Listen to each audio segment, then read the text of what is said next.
My Hero Academia did something I would have never expected in its latest chapter. I won't talk about that in order to avoid spoilers, but what it did was tie in with its spin-off, My Hero Academia Vigilante. And so of course my first thought was, we have to figure out what's going on. This started my 67 chapter journey through the My Hero Academia spin-off, and man was I blown away. But that's what we're here to talk about, and why I think within 67 chapters I found Vigilante more entertaining and engaging than My Hero Academia has been up to this point. Don't get me wrong, I'm not saying it's better. In the world of My Hero, you have the heroes, villains, and the civilians.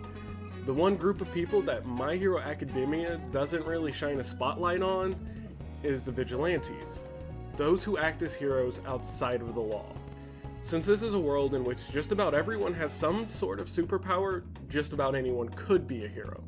The thing that allows that to happen though is a hero's license, and without one, doing hero work is basically a crime.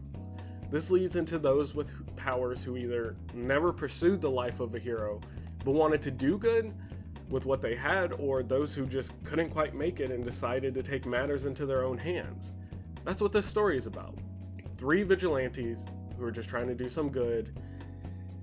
And, well, to be more specific, the main focus of vigilantes is around stopping the drug known as Trigger, an artificial quirk enhancer that basically creates instant villains. It enhances the quirk of the user, but amplifies the user's aggression.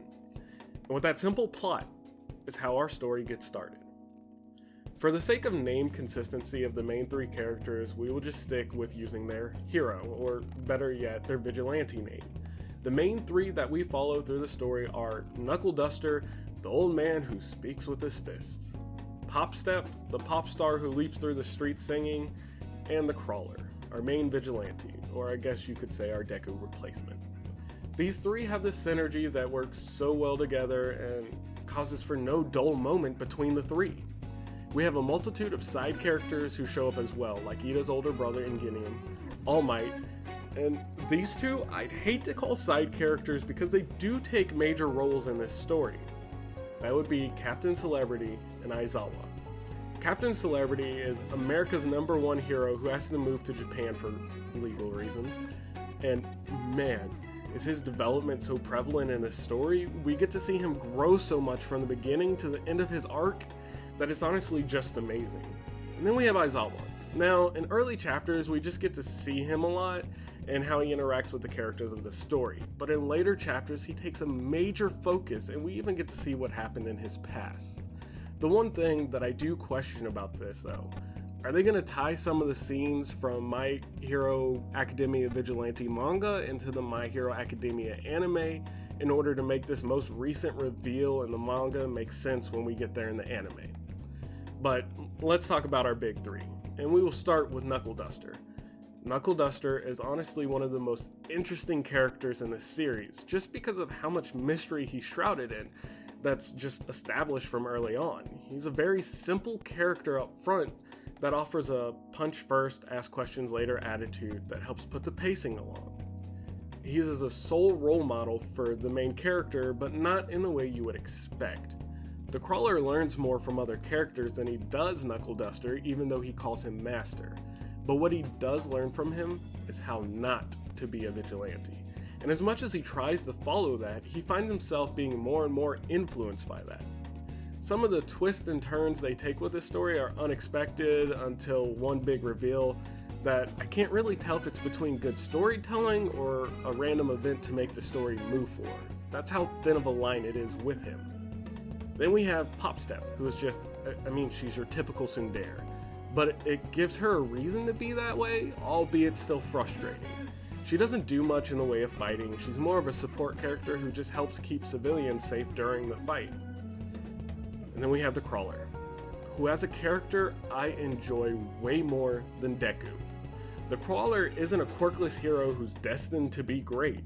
He's just a normal guy with a normal quirk that wants to do good in the world.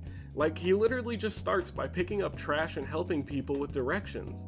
Even when approached by Knuckle Duster, he refuses to become a vigilante. He just wants to keep doing what he's doing. But there's that itch from his past, that itch to be a hero that finally breaks him down. The Crawler is never some superhero like All Might that can take villains down in one hit, and he acknowledges that. He literally states that his only purpose is to keep villains occupied until the pros show up. His story is more about knowing his place than it is about becoming some great hero. With that, we come to his development as a character. He isn't a crybaby like Deku. He takes things at face value and deals with what he has to. I can't really go into detail about that without spoilers, so I'll avoid it for now. Maybe I'll make a video later about why I think he's a better character than Deku. But anyways, then there's his quirk. His quirk isn't anything amazing. It starts off as a gravity-based quirk that allows him, when he has 3 points of contact, to move about as fast as a bicycle by repulsing off of the ground where he has contact. We see his quirk grow so much as we start to learn more about the ins and outs of it with the character. We see him learn how to move faster and better while also learning how he can use it to attack and position himself better.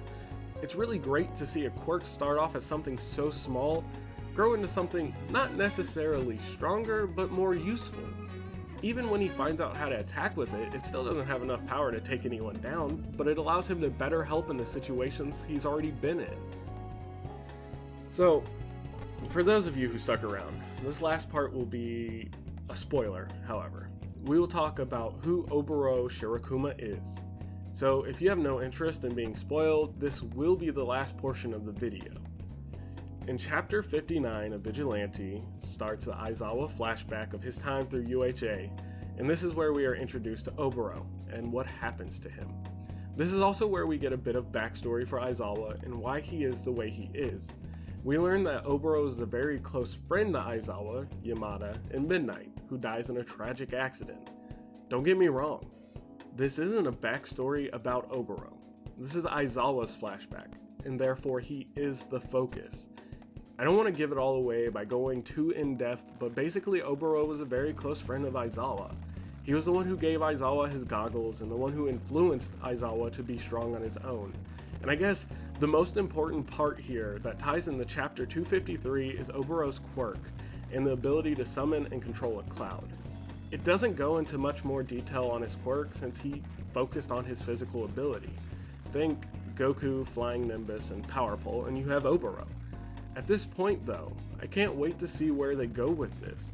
Was Oboro's quirk stolen, or is Kurogiri just to brainwash Oboro with quirks added on?